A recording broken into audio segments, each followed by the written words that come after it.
அனைவருக்கும் இனிய காலை வணக்கம். மாதங்களில் நான் மார்கழியாக இருக்கிறேன் என்று கண்ணபிரான் கீதையில் கூறியுள்ளார்.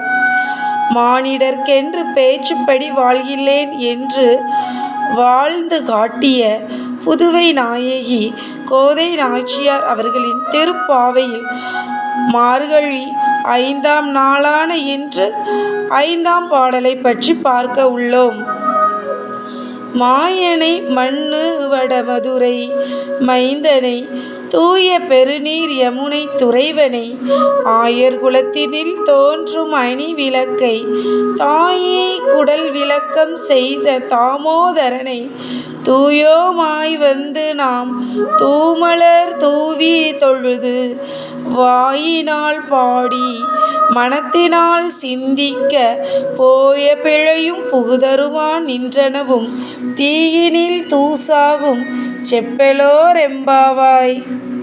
வியப்புக்குரிய செயல்களை செய்பவனும் பகவானும் மதுராபுரியில் அவதரித்தவனும் பெருகியோடும் தூய்மையான நீரை கொண்ட யமுனை நதிக்கரையில் விளையாடி மகிழ்ந்தவனும் ஆயர் குலத்தில் பிறந்த அழகிய விளக்கு போன்றவனும் தேவகி தாயாரின் வயிற்றுக்கு பெருமை அளித்தவனும் இவனது சேட்டை பொறுக்காத யசோதை தாய் இடுப்பில் கயிறை கட்ட அது அழுத்தியதால் ஏற்பட்ட தழும்பை உடையவனும் ஆன எங்கள் கண்ணனை நாங்கள் தூய்மையாக நீராடி மனம் வீசு மலர்களுடன் காண புறப்படுவோம்.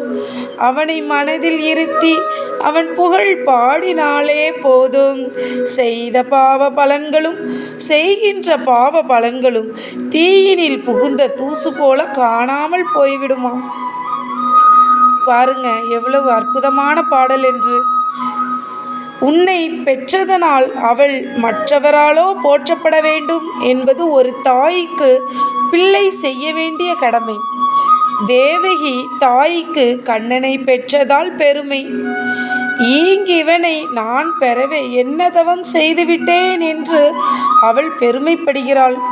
குழந்தைகள் பெற்றவர்களுக்கு நல்ல பெயர் வாங்கித்தர வேண்டும் என்பதுதான் இதன் உட்கருத்துங்க.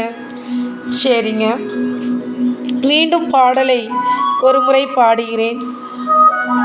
மாயனை மண்ணு வடமதுரை மைந்தனை தூய பெருநீர் யமுனை துறைவனை ஆயர் குலத்தினில் தோன்றுமணி விளக்கை தாயை குடல் விளக்கம் செய்த தாமோதரனை தூயோயாய் வந்து நாம் தூமலர் தூவி தொழுது வாயினால் பாடி மனத்தினால் சிந்திக்க போய பிழையும் புகுதருவானின்றனவும் தீயினில் தூசாகும் செப்பலோரெம்பாவாய்.